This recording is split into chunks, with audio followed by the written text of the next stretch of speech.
नमस्कार दर्शकों, मैं वीरेंद्र सिंह तुंदा सबने दा पुछगिछ चैनल 'च स्वागत करना। जि'यां कि तुसें सबने पता कि एह् करोना काल चला करदा है ते करोना एक महामारी दा रूप ले लेदा है। ते इस्सै सरबंधा च अज्ज अस तुंदी गल्लबात करान जा रहे आं साढ़े मन्ने परमन्ने दे वैद डॉक्टर सुशील बोला उंदे कन्नै। आओ उंदे कन्नै गल्लबात करचै। डॉक्टर साहब, जि'यां कि इसलै करोना महामारी दा रूप लेई चुके दा है ते करोना काल चला करदा है ते इस करोना कोला बचने वास्ते आयुर्वेद च केह्ड़ी तरीके न ते केह्ड़े मतलब कि उपचार न? ऐसा है कि आयुर्वेद च तो सब तो पहले ये गल है कि बीमारी लगे कि नहीं। ये तीन स्तंभ ने साढ़े आहार, विहार ते विचार। आहार हो अच्छा खाना पीना, विहार हो ठीक तरीके का सोना बैठना, सूरज चढ़ने को पहले उठना, जल्दी सोना, विचार हो साड़ी सोच कैसी है। अगर ये तीनों चीज़ें ठीक ने तो आयुर्वेद शास्त्र आता तो उसे सिर्फ इस लौकिक ही नहीं बल्कि परलौकिक भी सुधार लेंदे हो। तो समझी लो कि सानू बीमारी लगी कि नहीं। दूजी हुण दूसरी स्थिति आई जाती है ऐसी कि अस बीमार हो गए हैं, ठीक है। बीमारी को बचने को पहले एक दुई को पहली स्थिति यह है कि अस बीमारी को बचिए कियां। जियां मते लोगों की बीमारी होआ करदी है, सानू बीमारी नहीं लगे, अस कियां बचिए। बीमारी लगने की स्थिति जी है वह अस उहदे उपर चर्चा नहीं करते हैं भी, अस सिर्फ ये आखने कि बीमारी सानू लगे कि नहीं है। उहदे वास्ते सानू अपनी जिहड़ी रोग प्रतिरोधक क्षमता है उसे बढ़ाने पौंदा है। उहदे वास्ते साड़ियां हर एक जगह दे विच जिसे आखी सकते कि स्थानीय जड़ी बूटियां ने वह बड़ियां कम कर रही हैं। साढ़े अपने घरें में तुसें दिखा होना है तुलसी, कुआरगंदल, नीम, हल्दी, ये चीज़ां जड़ियां ने ये साढ़े घरें च तकरीबन पहले मिलदियां हैं, जड़ियां अजकल के घटी गई ने। ये सारियां जड़ी चीज़ां ने ये साड़ियां रोग प्रतिरोधक क्षमता की बढ़ाने वालियां ने।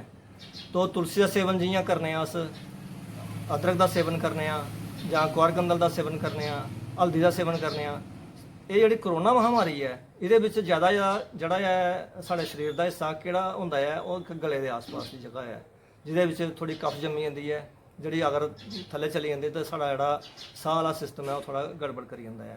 अस उसी पहले कि नहीं अगर आन देचे तो सानू समझो कि बीमारी लगी कि नहीं। उहदे वास्ते कुछ चीज़ां ने कि जियां आखी सकने कि साढ़े रसोई विच ही हुंदा तुहानूं मिल जाता है, जियां जीरा है, धनिया है, दालचीनी है, सुंड है, इलायची है, सौंफ है। ये 6 चीज़ों का एक ऐसा योग बनता है जिहदे कन्नै कि साढ़ा जिहड़ा रोग प्रतिरोधक क्षमता है खास तौर पर जिहड़ी करोना वायरस के कीटाणु जिहड़े इस तरह के हैं उन्हें रोकने वास्ते ये बड़ा अच्छा काम करते हैं। ये तो चीज़ां वही हैं जिहदे कन्नै अस इहदे कोल बची जाचे। बाकी साडी सरकार जिहड़ी है जां WHO है इन्हें कुछ निर्देश दिते हैं कि जियां एक दूए कोला दूरी बनाइए रखनी, तो उसका भी एक बड़ा अच्छा तरीका है कि कोई अगर ग्रसित हो भी होंदा है अगर अस दूरी बनाइए रखगे तो अस उंदे कोला बची जागे। डॉक्टर साहब, जि'यां तुसें गल कीती समाजिक दूरी दी जां थोड़ी दूरी बनाइए रखना, ते अगर गल कीती जा कि तुस जि'यां तुंदी उपचार दी विधि है ओह् नाड़ी प्रशिक्षण है ते एह्दे वास्ते चाहिदा होंदा कि तुस हत्थ दी नाड़ियां दा परीक्षण करियै गै अपने जेह्ड़े मरीज दे बारे च दस्सने हो कि उ'नें केह् प्रॉब्लम है। ते इस कोरोना काल विच भी तुंदे कोल मरीज आए होङन जी, ते फिर उंदा उपचार तुसें कि'यां कीता? ऐसा है कि साढ़ी 3 किताबां जियां ने योग रत्नाकर जी, फिर शारंगधर संहिता ते कन्नै गै रावण संहिता, इंदे विच नाड़ी परीक्षण दी विधि जेहड़ियां दित्ती दियां ने जी कि कैसे कैसे। इहदे अलावा 8 चीज़ां ने समझ लो नाड़ी परीक्षण दे समेत जिंदे कन्नै अस रोगी दा जेह्ड़े भी रोग ने उंदा निदान कर सकने, पता कर सकने कि इसी केह् समस्या है।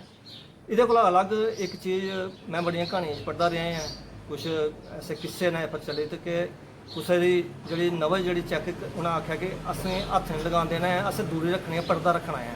तो ओह् कुसै वैद ने केह् कीता कि उ'नेंगी धागा बन्नेआ जी, धागा बन्नियै अपने कोई 4-5 फुट दूर रहिए उत्थों धागे कन्नै गै पता कीता कि इ'नेंगी एह् समस्या है।